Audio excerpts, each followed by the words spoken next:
Okay, so let's get started. Yep. Okay, good morning, good afternoon, and good evening, everyone. My name is Masa Ito, the Deputy Director of NSSU Coach Developer Academy in Tokyo. And thanks very much for joining us today. We had more than 350 registrations from 64 countries. That's amazing. So okay, so let's get started. And I guess we agree that the assessment of coaches is extremely important in coach education or coach development in many ways, like supporting coaches to become more capable of doing their job, or in the quality assurance of coaching qualification systems. But when it comes to how much we know about the assessment of coaches, there's a big question mark. So that's why we have organized this webinar today. So I hope you will enjoy this webinar. There are a couple of logistic informations about the webinar. So this is the things. If you have questions, please use the question and answer box for submitting your questions. And please use the chat box for any technical issues with sound or visuals. So please, distinguish those two. So we're going to record this webinar, and then we'll send the link to you afterwards about the recordings. Okay, so then let me introduce John Bells, the president of the International Council for Coaching Excellence. He will introduce you about a little bit about the background of this webinar. So let's give it to John. Thank you, Masa, and welcome everybody. That's great you've been able to join us for today's webinar. As Masa said, we feel this is a very important topic with our experience with the NSSU Coach Developer Academy. The topic of coach assessment has come up repeatedly, and what's interesting is there's a whole variety of different approaches that different coach developers and coaching organizations take with regard to coach assessment, from a very strict competency-based approach to a much more open-ended, just emphasis on continuous learning approach. So as a result, we've struck a working group to look at this. So you can see the names there on the slide. They'll be joining us today and contributing to the webinar. So we certainly hope you enjoy it, and we welcome your questions and your follow-up, because we will have the working group operating over the coming years. So any of you that are particularly interested in this topic, please stay in touch with us. So it's my pleasure to introduce the two primary speakers for today's conference. First of all, Liam McCarthy, and I'd like to thank Liam for taking on the task of coordinating and leading this work group. Liam's at the University of Central Lancashire in UK, and also is chairing our work group. He's worked with many governing bodies and higher education institutes in the UK, and was part of the 6th cohort of the NCDA. Liam is joined today by Claire Marie Roberts, who is a chartered sports psychologist and accredited sport and exercise scientist. She works with the Premier League in England, and so is working very hard on developing the workforce for British football. And Claire Marie is also a member of our working group. So again, welcome everybody. We look forward to today's session, and I'll turn it over to Liam. Great. Thank you so much, Masa-san, and to John. I really appreciate the introduction. I'm just going to very quickly share my screen with you. So hopefully everybody can now see the materials that I'm sharing with you. But first, let's just start with a good morning. I know there's some very good friends from the US and Canada who are just waking up to this. Good afternoon for Europe and the UK. but also a good evening to Japan, of course, and to Australia and New Zealand. I really do appreciate your attendance, and we all do as colleagues on the assessment working group, and I'll talk about what that means a little bit later. But to begin, my name is Liam, as John said, and I currently work as a lecturer in sports coaching at the University of Central Lancashire. And we're a large city-based university in the north of England with a huge amount of undergraduate and postgraduate sports coaches. I also undertake some external facing work. So I have worked with Clemery at the Premier League. I've been very fortunate enough to do that, but also at the English Football Association. And further afield in the United States at the United States Centre for Coaching Excellence. And I'm also a very proud alumni of the NCDA.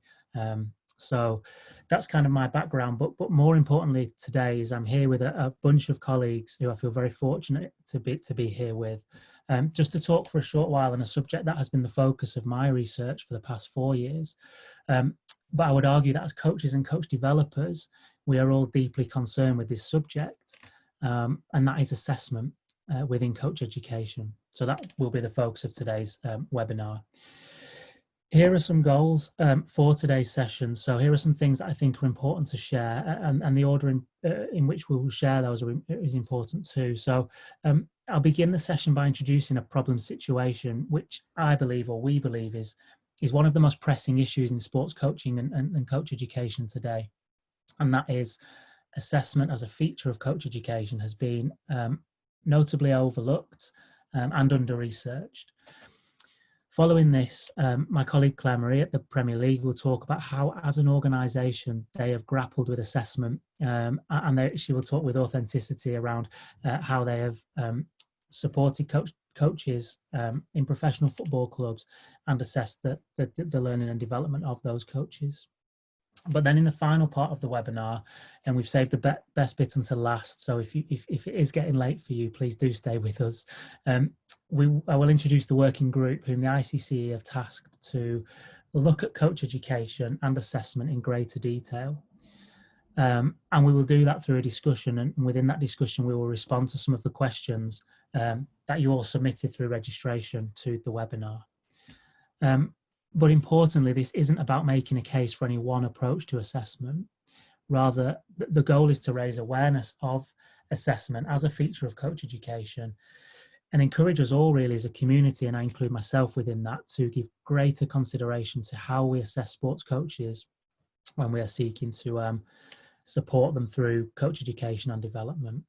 And then lastly, before we move into the session in full, I really just need to thank John Bales and Masa-san for really having the vision to put this together, because up to this point, which is the argument I will make shortly, nobody has really taken assessment seriously within coach education. And that's really problematic because it's a feature of most coach education programs, and we all do it. And when I say all, I mean coach developers and program developers on the call. So thank you to John, the ICCE and other organisations. And so to begin, the problem situation. So assessment as a feature of coach education has been overlooked and under-researched, and this is an argument that I'll develop over the introductory part of this session. And as I build this argument, I really want to focus on this paper by Hay and colleagues published 8 years ago now. And this is one of very few papers or published research articles which takes on assessment as a sole focus. And this really is one of 3 quotes that I want to draw people's attention to within the article. And we can see very clearly from this that whilst teaching and learning activities are recognised as important in contributing to the development of sports coaches, so for example, how we organise learning activities for coaches, we talk a lot about that, and how we create a learning environment for coaches, we talk a lot about that too. What we don't talk about is the approach to assessment that we might take with coaches. So, and this echoes within the research as well. So while lots of ink is spilled writing about how coaches learn and coaches' preferences for learning, formal, informal, and coaches' experiences of coach education, assessment is overlooked within that. But while this work is valuable and necessary, so all of those things that I've mentioned that receive more attention within the research, they are necessary and they are valuable. There is some irony in that where assessment is overlooked. And I would argue that when we're talking about coaches' experiences of coach education, they are likely deeply connected to the assessment processes that that coach has gone through. So if I have a really positive experience in a coach education program, part of that feeling good about the experience will be linked to the assessment.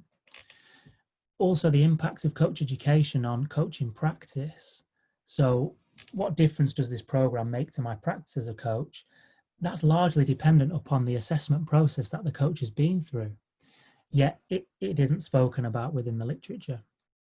And assessment has the potential to contribute towards coach learning. So where we talk about how coaches learn, what we don't acknowledge is that assessment drives learning, and assessment can contribute towards coach learning. So within this session, as a group of colleagues, we strongly argue that attention should now be directed towards assessment as a feature of coach education.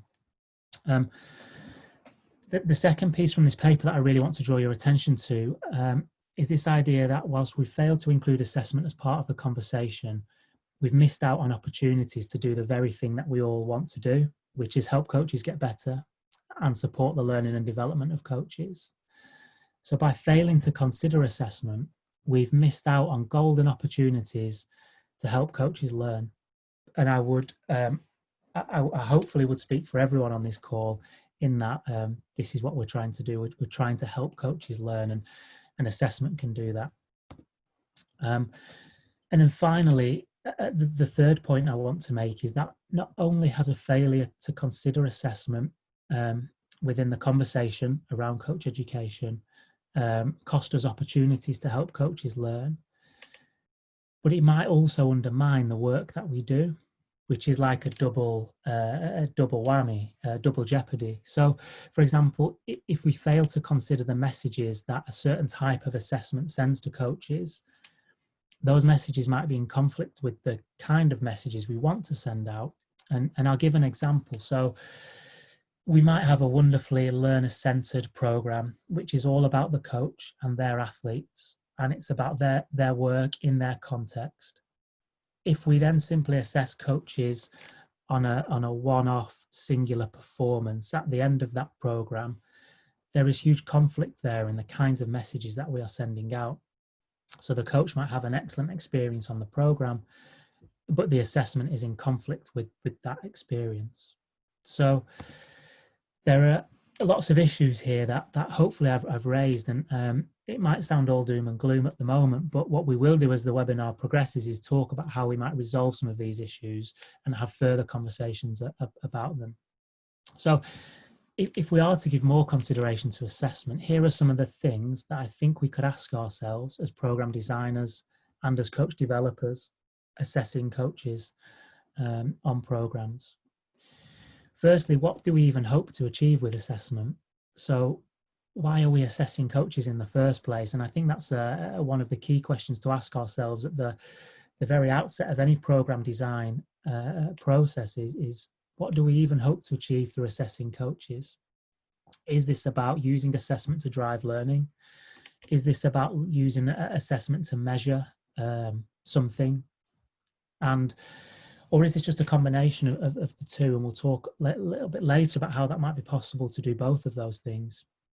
When we've decided upon the purpose, then how might we best achieve that? So we know why we want to assess a coach and what we hope to achieve, but how best might we achieve that? So is that through observation of a performance or a series of performances? Or is that best achieved by asking a coach to complete a project over a long period of time? And there are many ways in which we might assess coaches. And within that assessment process, who is involved and what do they bring? So we know that there's a coach involved, and we understand there's a coach developer involved.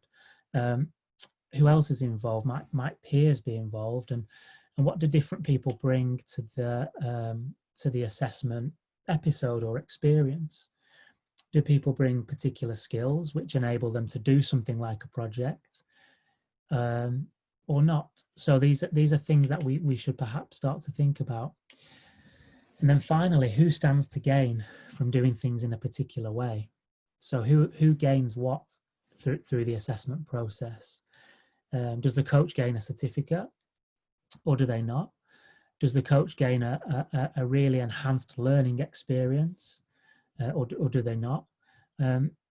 Does the coach developer gain status by being the assessor, the assessor of coaches? So who stands to gain from this assessment process? So by thinking about assessment in more detail, here are some things that we might ask ourselves. What happens when full consideration isn't given to assessment? And I'm sure that the people, so what I've done here is shared a piece of data from a current or an ongoing research project, which I'm undertaking with a large national governing body in England. And this is just a piece of data which I got back from a conversation where I was asking about, why do you assess in this particular way on this particular program? And the response was fairly telling, but it wasn't uncommon. This, I sense, is a common response from people. Well, we did things one way and it didn't feel so good, so anything is better than that. And I love the part at the end of this quote, which just says, you know what, assessment is just a black hole from us, for us. We don't really, there's a void of ideas.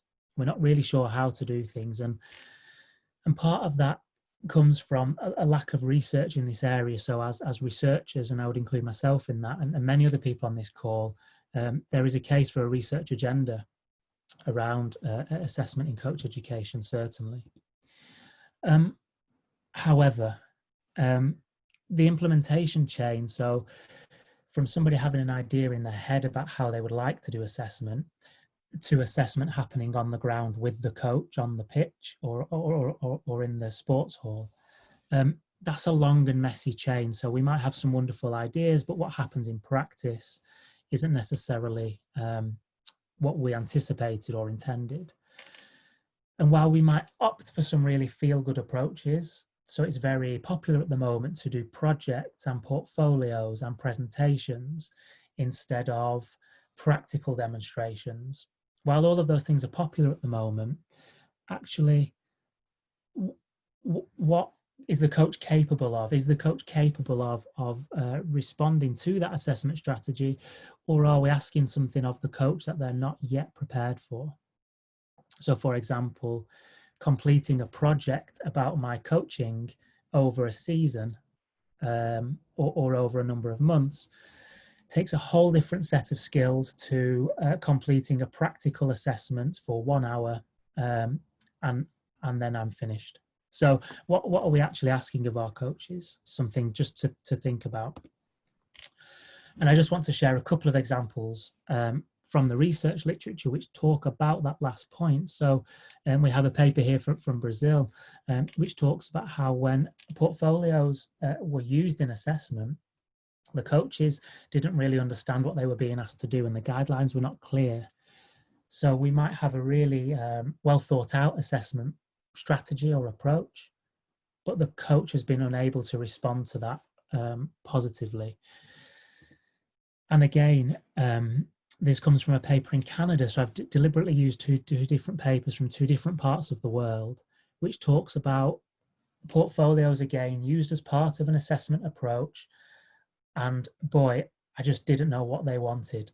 Was the response from the coach who was interacting with that assessment approach. So I guess what I'm trying to say in summary is that a couple of things. Assessment has been overlooked in the coach education literature and has been under-researched at the expense of some other things which are valuable, but we would say assessment now requires some attention, and that's the purpose of today.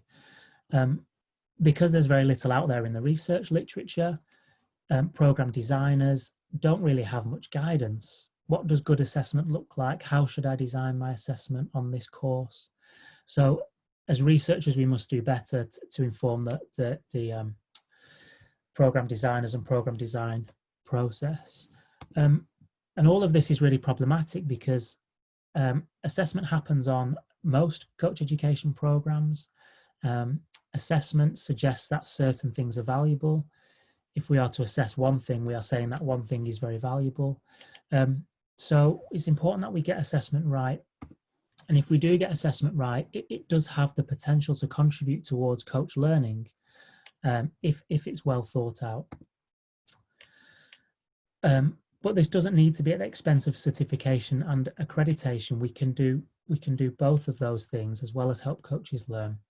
However, when designing assessment, we should accept that different coaches will respond in different ways. So we may take a really well-evidenced and well thought out approach, and actually the coaches aren't prepared yet to be able to partake in that assessment approach.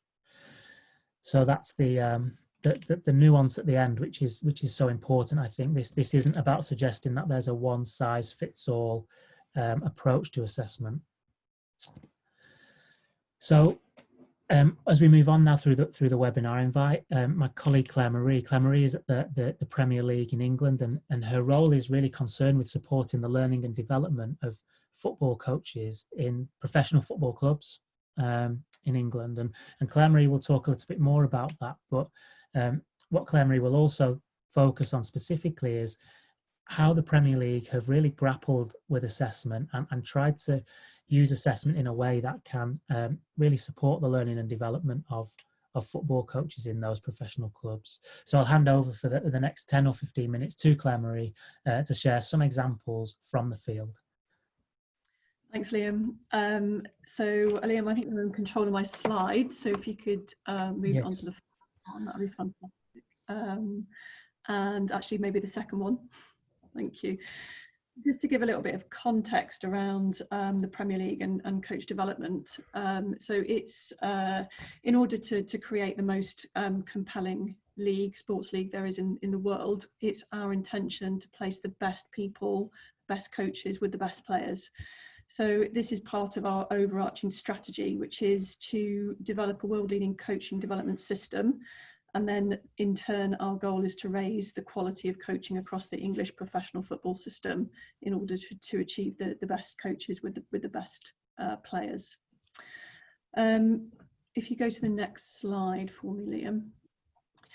We've been in the coach development space since around 2013, and these are our discrete coach development initiatives. So our first initiative that we launched back in 2013 was the Elite Coach Apprenticeship Scheme, or ECAS. We've also now got a Black and Ethnic Minority Coach Placement Scheme, a Female Coach Placement Scheme. We've got a Coach Developer Scheme that we call EHOC, the Elite Head of Coaching. And also we've got a new scheme coming online very soon, which is a Player to Coach Placement Scheme, which is in conjunction with the English Football League and the Professional Footballers Association, and that's to increase the amount of Black and ethnic minority players into this profession. So those are the discrete initiatives that we run at the Premier League.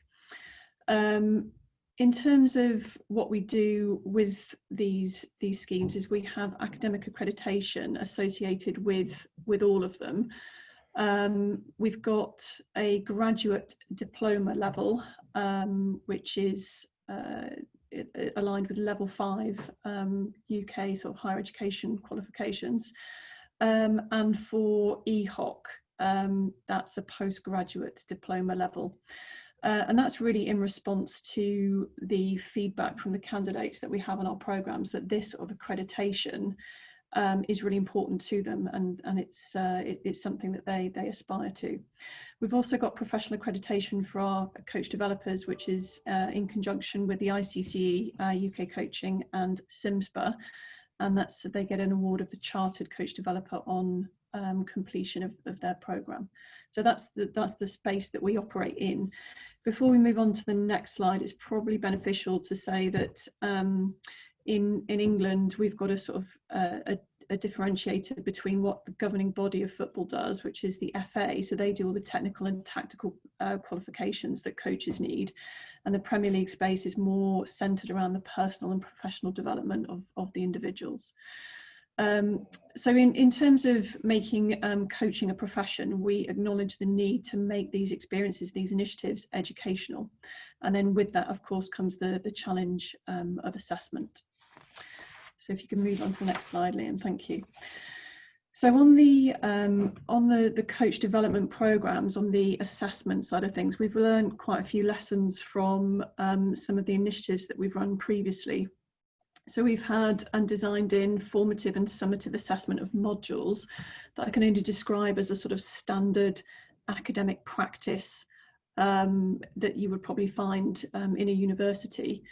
And as part of that, we had a variety of different levels of assessment, methods of assessment. So we would ask for reflections, case studies, results of action learning, research projects, presentation, discrete tasks such as relationship mapping. In addition to that, we might have assessment by mentors in coaching cell support.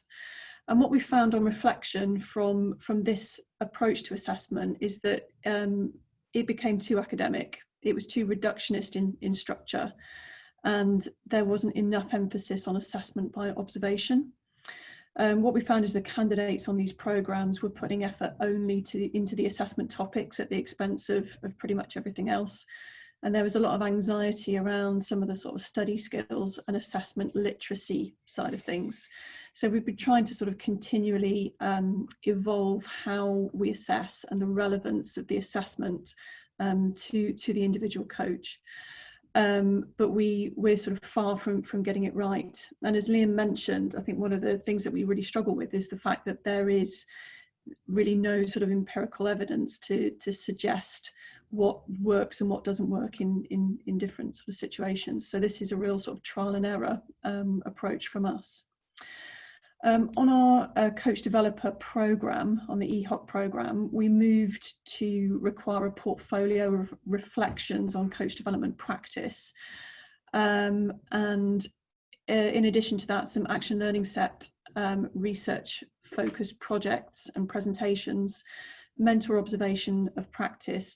And what we provided for this initiative was guided in terms of structure and content. So we would give indications of what to reflect on, but it wasn't too prescriptive in terms of what was needed.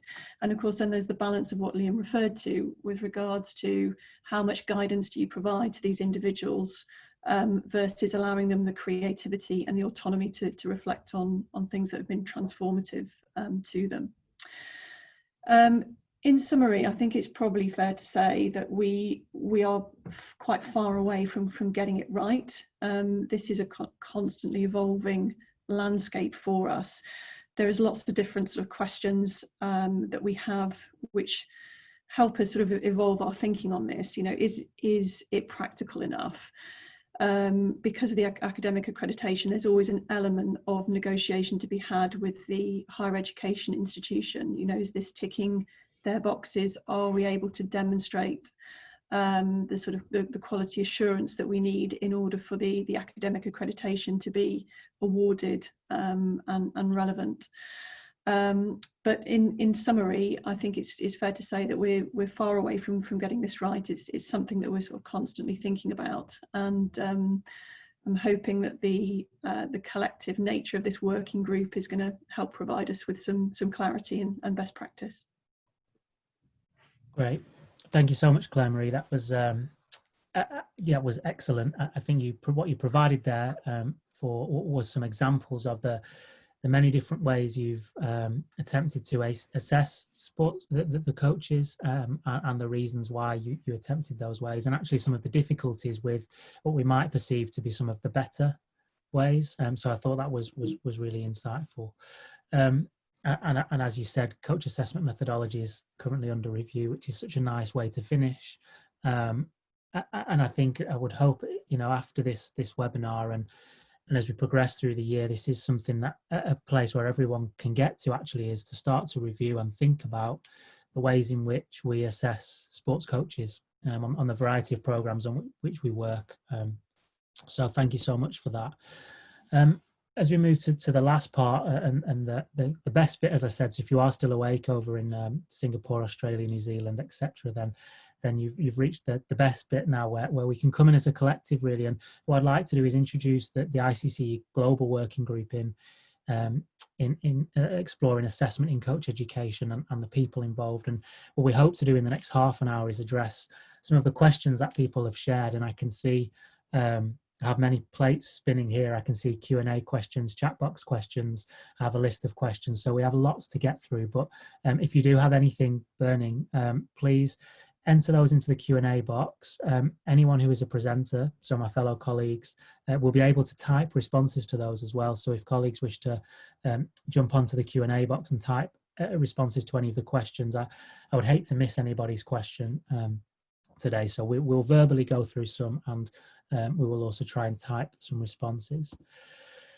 So as I said at the start of the call, I really want to thank the ICC for their vision here.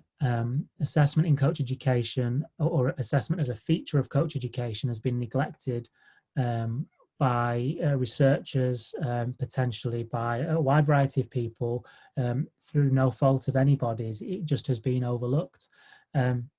However, the ICC have decided that this is the time to really give some thought to assessment, which I think is wonderful. And as part of that, they have pulled together a working group to explore this in the lead up to the Global Coaching Conference, which is in Lisbon. Fingers crossed we can all get back together there next year. So as a group, we have a piece of work to do. And what I'd like to do is just share with you the group members. And this is the point in the webinar that I begin to feel a little bit like a competition winner, because I feel so lucky to be able to work with so many people from nearly every continent who have significant expertise across a huge variety of roles. So practical based, at the coalface, as researchers, as policymakers, as program developers. And I feel very lucky to be working with this group of people. So yeah, this is the point at which I get slightly embarrassed to be here. But we will bring everybody in now to the webinar to respond to some of the questions which you have posed. But just very quickly, we're a working group and we're looking at assessment in coach education.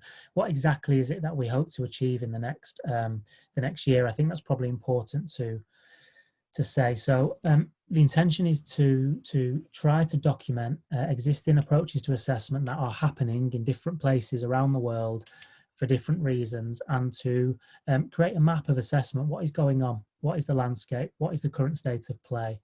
Not to prioritize or privilege any particular type of assessment, but to say, well, here's a huge menu of options. So we hope to do that.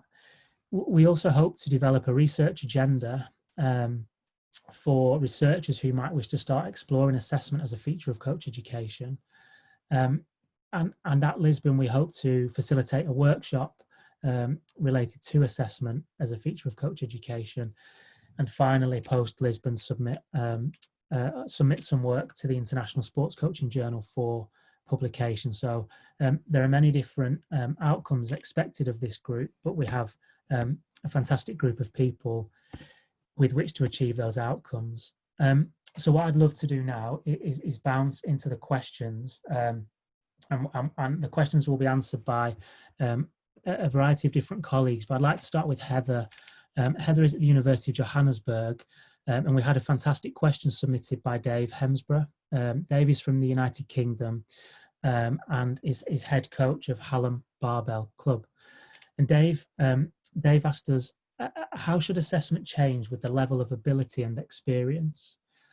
So what does entry-level coach assessment look like compared to the assessment of more advanced coaches? And Heather, I wondered if you had any thoughts about this particular question. Yes, thanks, Liam. And I just want to apologize that I have your name under my picture. I had to use Liam's link to gain access as a presenter for this webinar, and thank you for the opportunity. Those were two great questions from Dave and from Hallam, and they kind of interlinked. And I think there's three different aspects that I just want to briefly talk about. The first one is that assessment is primarily driven by your learning outcomes, and your learning outcomes are going to be articulated with whatever level of coaching certification that is being delivered. Or if you've got an RPL process, which is your recognition of prior learning and takes into account the experience that the coaches bring to the table, then there are different outcomes that may be associated with that. So your assessment is guided by those outcomes, and those outcomes are guided by the level at which the education, in whatever way, manner or mean it's been presented, will be delivered. So that's the first thing. Then the next thing is looking at your age demographics. So you need to understand the demographics of your coaches that are coming into the coach education process. A lot of the coaches are your adult learners, and they bring in a wealth of experience, not only life experience, but also there may be, you know, a lot of coaching experience that they then bring to the table. So those experiences will determine how they then respond, firstly, to the delivery of the coach education process. And there's been a lot of literature that has gone into the experiences, as Liam mentioned, around the coach education process.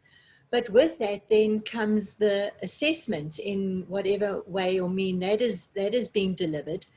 And so your adult learners are going to respond in different ways to assessment. And then the third thing is that assessment can be scary. Nobody wants to be assessed. Okay. You know, when we hear about assessment, it's like, oh my gosh, do I really need to have to go through this process? So how then do we integrate assessment well enough within the coach education process that it is authentic, that it's transparent, so the coaches understand this is what is going to be needed or required of you, that there is sufficient discussion for the coaches to feel that, yes, they are okay with the assessment process, and then also that it becomes contextualized. And I think you've spoken a little bit about the importance of that as well.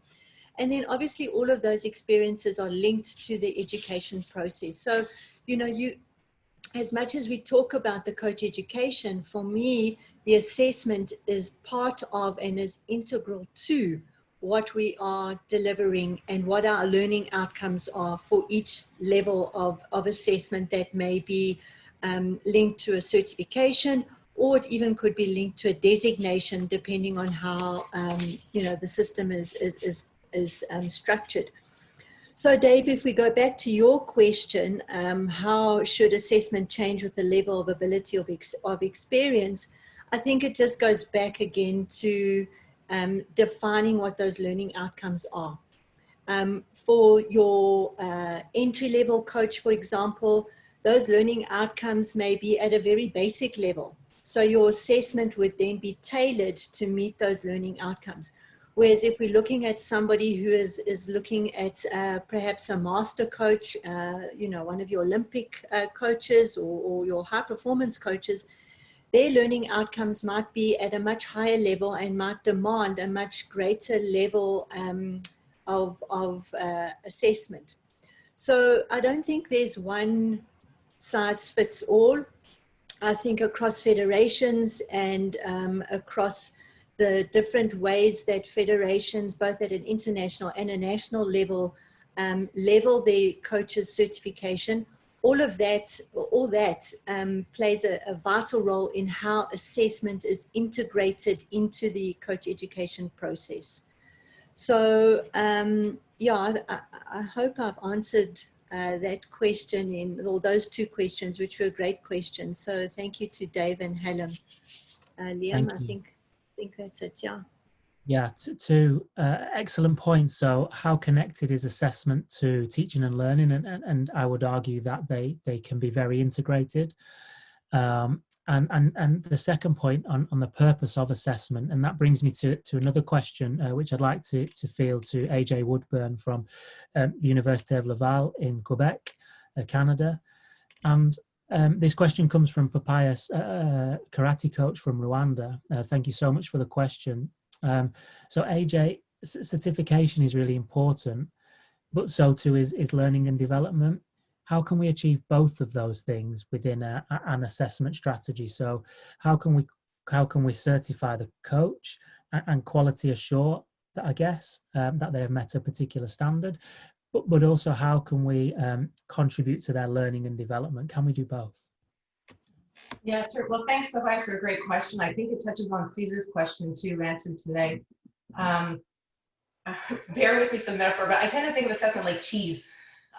It's a broad word where a lot of cheeses have a lot in common, but to really understand how cheese can be helpful, you need to understand the different properties of the different types of cheeses. So I tend to think of assessment in three broad types.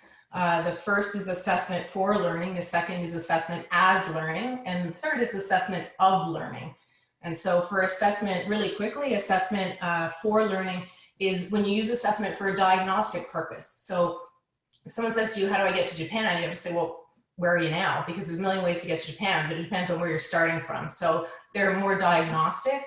The second would be assessment as learning. And Claire Marie gave an example of that in her portfolios on reflection. So it's a method around this type of assessment, and it's where assessment is used to develop the metacognitive skills of coaches. So when you're working with coaches and coach developers to best understand their own practice through assessment. And the third is assessment of learning, and that's where we get into the quagmire of certification and those types of discussion. And I would say for me, how you can be helpful with that type of assessment is clear as kind. And you saw that in Liam's statement in the citations, I think it said, I don't know what they want. Is learners are very pragmatic and they'll benchmark what they're working on. If their goal is to achieve certification, they'll be trying to find out what is it that is expected of me, and they will work towards that. So for an organization to look at the different types of assessment you're using, when and why you're doing it, and then to be very, very clear with what's happening there. I don't know if that's helpful, but that's how I frame it. Yeah, thank you so much, AJ. And I really appreciate the cheese analogy. That's a very nice one, and it makes it very memorable. So that's something I've learned from today. And absolutely, if somebody's trying to get to Japan, well, where are you starting from? So at what point does the learner start? And I think Heather made a really good point around, well, what does the learner bring to assessment, and can that be a place to begin? Dave, I have a question for yourself. So Dave Keelty, New Zealand Volleyball. The New Zealand coaching strategy puts the focus on continuous learning more so than formal accreditation. So when we talk about learning versus accreditation, although I don't believe it to be an either or, I believe we can do both. It seems like the New Zealand coaching strategy puts more of a focus on learning. Does New Zealand Volleyball follow that approach? And if so, how does that translate into on the field, so in practice? Thanks, Liam, and hi everybody all around the world. Great to be connecting with you all. Going to answer the question, I guess, slightly wider than just Volleyball New Zealand, if that's okay, as we're currently in a bit of a holding pattern and reviewing our existing coach development strategies. So these are all kind of questions that we're wrestling with at the moment. So I don't have an answer specifically for Volleyball New Zealand, but I guess my answer to the wider system will give you an idea of where we're heading anyway. But I think if I link back to one of your points in your initial introduction, Liam, one of the questions you ask is we need to have clarity around why are we assessing. So in New Zealand, one of the fundamental beliefs of the Sport New Zealand coaching plan is that coaches are continuous learners. So to answer that question around why are we assessing that you did ask earlier, a number of national bodies here take the approach to coach development and assessment that the why they assess is to enhance and amplify learning. So I guess to give you an example of what that looks like on the grass or on the court or whatever sport you may be involved with, a number of NSOs, national sporting organisations here, they follow a process where for a particular, let's just say, body of knowledge, whether that's a level 2 type equivalent or a level 1 or some kind of body of knowledge, however you want to frame that up, the process will look something like there's some sort of content taught in that formal setting. Coaches will then get a chance to interact with that knowledge at that course and start to make meaning of that. That'll be with peers and with coach developers there to support. They then go back into their own environment and look to continue interacting with that knowledge, and may need to show some evidence through journaling or evidence of planning around how they may be implementing that new knowledge. And then they'll get some support in action. So a coach developer will visit them to see that coach, to support them and to catch up with them to find out how that coach is working through learning, taking that new knowledge and using it to shift their behaviour. And the beauty of that is that the support from the coach developer is relevant and tailored to the coach, and it's contextual. So the coach developer can actually see the coach in their environment and see how that information that was taught in the formal setting is being implemented or trying to be implemented. And then the feedback to that coach is then based on a conversation. It's based on mutual understanding around the coach's learning based on the new knowledge being taught. And then that support will go into the coach's file or portfolio. Some of the language has been used, as well, with some notes around the competencies based on what was taught way back in that kind of more formal setting, and where the coach and coach developer think that they're at in relation to some of those competencies. So I think that's where some sports, and like I say, that's kind of where Volleyball New Zealand is heading and thinking. And the thinking behind it is, I think coaching is at its most representative when a coach has their team or their athletes in front of them. So for us to truly get a sense of a coach and their impact, we need to get close to them and get into their context. And assessment outside of that context doesn't give, I guess, as an accurate a picture as we'd like. So that's kind of the rationale or the reasoning as to behind why that's the approach that Volleyball New Zealand probably looking to take, and a number of national sports in New Zealand do take.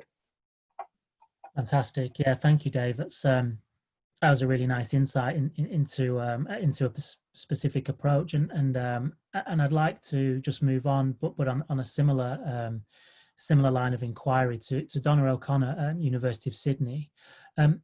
Just kind of building on what Dave said. So these on-site simulated, I guess, one-off assessments are kind of criticised for only providing a snapshot of what a coach can do, instead of perhaps, so that they just provide a kind of snapshot. Is that a fair criticism, that these one-off end-of-course assessments only provide a snapshot, and instead maybe we should start to think about doing things how they happen in New Zealand, as Dave described?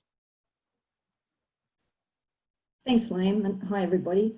Liam, I think it comes back to there's a time and a place for all different types of assessment, and as everyone said earlier, that it really goes back as far as what you're wanting to achieve. So what's the aim of your assessment task?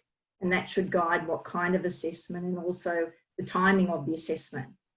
Ideally, that we're looking at, can it be formative rather than summative? Are we having a look as far as what kind of feedback that we're actually going to provide the coach? That on-site practical type assessment allows some opportunities for some of that. So depending on whether it's a novice coach or a more experienced coach, will guide the type of assessment. I think when we often just refer to on-site practical assessment, we're assuming that the coach is out and probably coaching just their peers rather than players in a non-context type environment, where you may just be having a look as far as how they organise or provide instruction. It may have been an opportunity to develop a new activity. But we can also have a look as far as that on-site practical assessments, as far as having some role plays, if we actually want to assess communication or how they interact with their athletes or with other coaches, stakeholders. Again, depending on the level of the coach, we might decide that instead we show some video footage, and then the coach has to analyse and either plan a game plan or another training session. I think on-site practical sessions, again, if they're run well, will often also allow peer learning, so that if feedback is provided or if peers themselves are doing part of that assessment, then they can learn during that situation as well. So I think, it comes back to that time and place. I think the big criticism is that we assume that that's going to tell us all about their coaching. And as we know, coaching is very complex and dynamic. If we were to try to improve it, then certainly as far as not having it just as a snapshot, or as I said, from before, assessing just a component and being very transparent as far as what it is that we're assessing and how that judgment occurs. So getting that transparency, making sure that feedback is part of that assessment process. And the other thing is just really utilising technology. So ideally for authenticity, you know, again, and I know lots of sports are looking at it as far as, you know, the coach miking themselves up and getting videoed and submitting that, and whether that's, you know, sort of coach developers who are assessing that, or as I said, whether that's some of their peers, if they're more expert coaches, but, you know, certainly utilising that. And I think if you can get the footage, which tends to be a bit more user-friendly from logistics rather than actually going out into their own context and observing, but even with the video, it allows you to see other things such as that environment that they've created, the relationship that they have with their athletes, their ability to read and react or respond, to change things as they go along. You know, you can use as far as reflections as part of that assessment. So again, just to sum up, I think that it's not the be all and end all, but it shouldn't be thrown out totally. I think there's a time and a place for it. Awesome. Thank you so much, Donna, for that. That really balanced view, and that's really important. This is a whole continuum, and there's a time and a place, as you say, Donna, for many different approaches at different points of that continuum. So Larissa from the University of Campinas, if I'm really excited about all of the many approaches that we might take to assessment, and we've heard lots of them today, where can I go to start reading about assessment to help me think about this a little bit more? That's a good one, Leon. I think we have more than 200 people here from more than 60 countries. So we can start asking for each other to support us in this new issue. But of course, we already have something. In research, for example, we worked in a review that was supported for the Coaching Association of Canada. And as we said, we didn't find much, but we learned a little about the outcomes and not that much about the assessment. And I invite everybody to try to not just to research this, but to share your technical reports that can be very helpful, and what worked well, what didn't in your organizations. If you can share this in other kind of publications, can be very helpful. But when we see research, what we can learn from now is that coaching education programs are ready to offer some very fast changes, especially in the awareness or the knowledge of the coach about the topic. For the coach, they are starting to change some behaviors just after those courses, but we don't have many information about long-term after participating in those courses. So I think this is a good research topic to understand what keeps after some time. And actually, we can see that as much as the course is able to be contextualized, and if possible, more individual and always practical and supported by the coach's experience, it's very important. So where we can find this kind of information? In some scientific journals, like the International Sport Coaching Journals or the Sport Coaching Review. We have the ICC website where we can find some documents that can support you as a starting point. And the sport federations and different organizations around the world that already have a coaching education program, especially the more mature, maybe can have more information about assessment. Why we don't have much about assessment yet? Because we had to organize how to offer the course before. Now that we have the course, we can think about assessment more deeply. And I think we are just at this point. So I invite everybody to try to share not just writing documents, but also podcasts or more informal information that can support us to learn more about assessment. Great, thank you so much, Larissa. You raise a really good point that we don't have much at the moment. So one of the roles of this group will be to collect information about assessment from all over the world. And on the final slide, which I'll share in 5 minutes or so, there will be an email address, and we invite everybody on this call to send information about assessment in your workplace, on your programs, and we hope to collate all of that information and use that for the work group. And if you are happy to have that information in a shared resource, which we can develop for everybody. Thank you, Larissa. So we have time for 2 more questions, and I'd like to direct the first one at Cam Kiosogoulos. So Cam is part of the working group and represents Drexel University and US Rowing.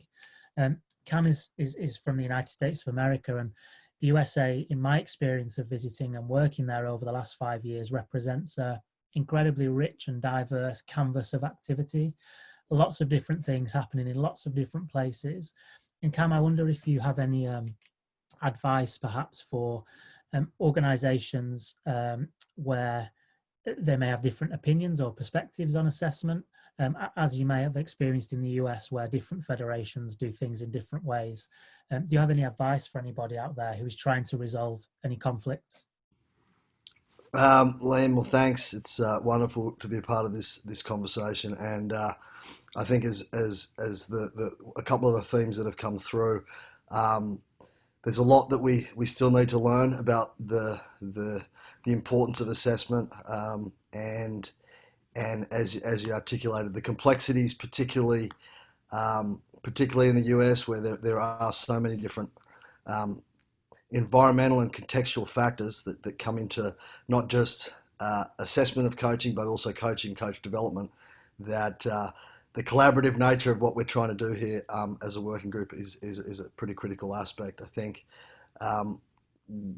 one of the things, as you mentioned, I've been in the US for about 20 years, and coming from Australia, I think there's a lot that we're learning across the globe right now. And I think to a couple of comments in the Q&A that we've sort of touched on, the complexity right now of the COVID world that we're living in, and whatever comes from this, I think is even more of a need for us to come together. And as Larissa mentioned, there are lots of resources out there, but the importance of this working group, A, to understand what's currently going on, and B, to really identify where the gaps are, not only in the research, but also in practice. And I think that's the collaborative aspect of this. It's not just it's us working together both in research and practice to really advance our understanding of what's working, and that's contextual, as you have emphasized. It's not a one size fits all.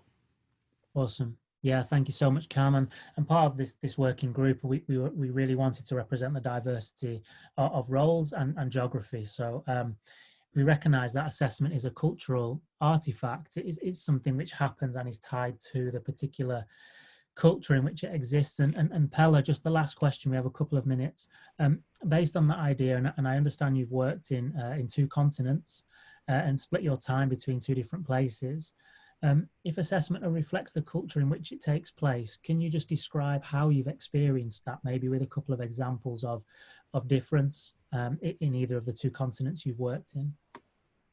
Yeah, I've worked more in Europe and Africa than in US and in Africa. But I'm first of all very thankful to be part of this call and the team. I'm going to be very careful with trying to put assessment into culture boxes based on kind of geography, because I find it really that it vastly differences from all the places that I work with. So it's not like it's working in a particular way in a particular place. I think that the globalization of sport has made coach assessment much more standardized, and I think it is more based on the sport-specific cultures rather than the geographical cultures and the contexts. So some sports organizations and structures are really big and more conservative and needs to have a much more standardized and formal kind of system, and others are less structured and more dynamic in their coach assessment approach. And there's also quite a difference between coach education and coach development, I feel, because the coach development part of it happens mostly on the field between coaches, while the coach education is done differently. Now, that being said, I have observed some kind of differences and similarities, but more according to the maturity of the systems. I feel that sometimes less mature systems seems to be a little bit more less transparent and sometimes more punitive in a way that they are doing their assessment. They are trying to catch people out instead of catching them in.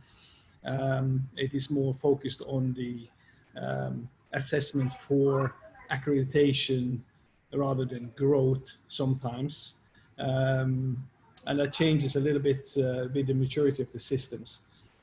I also think that another thing that that varies quite a bit is the ability to act upon the feedback that has been given. You know, sometimes you get great feedback through the assessment, but what next? What are the opportunities for growth in the various systems? So I think, yeah, I don't want to really put things too much into boxes geographically, but looking more of the maturity of the various systems that I've worked with. So I'm going to try to be brief. I know that we're running out of time, so I'll stop with that. But thank you. Fantastic. Thank you so much, Pelle. And that experience working in different systems will be invaluable to the group. We are just about out of time, so I feel terrible that there are questions unanswered in the Q&A. We will get to those by typing after the call has ended if people want to wait. But I would also encourage people to send any questions to this email address. Anything that comes to the email address, I will upload directly into our shared working space for everybody to see. So as I said, this group really wants to remain rooted within the coaching community, and we really want to respond to some of the issues and questions and curiosities of people who are doing the job, be it a researcher job, a program designer job, or a program deliverer job. So based upon that, please do send any questions, expressions of interest around a particular topic, any documents that you would be happy for us to look at as part of our exercise in mapping assessments across the assessment approaches across the globe. Please do send anything to this email address. And as soon as it hits the inbox, we will share that, we will upload that to our shared working space as a group. So I am 2 minutes over, so I will finish there. But firstly, thank you so much for joining in the morning, in the evening, or at whatever part of the day that it is for you. So thank you so much. Thanks, Liam. That was great. And thanks to everybody for joining us here today. Yeah. Okay, thanks. Thanks, and yeah, Liam and Calamari for providing us a very, very insightful information about the assessment of coaches. This is a great area, but it's quite new. It's not new, but it's kind of a new area for us to work with together. So and then the many thanks to all of you who participated in this webinar, and I hope you had a kind of a new learning from this webinar, but it's very hard to assess your learning. Okay, so and have a good day and a good evening and a good night. Thank you very much indeed. Thank you.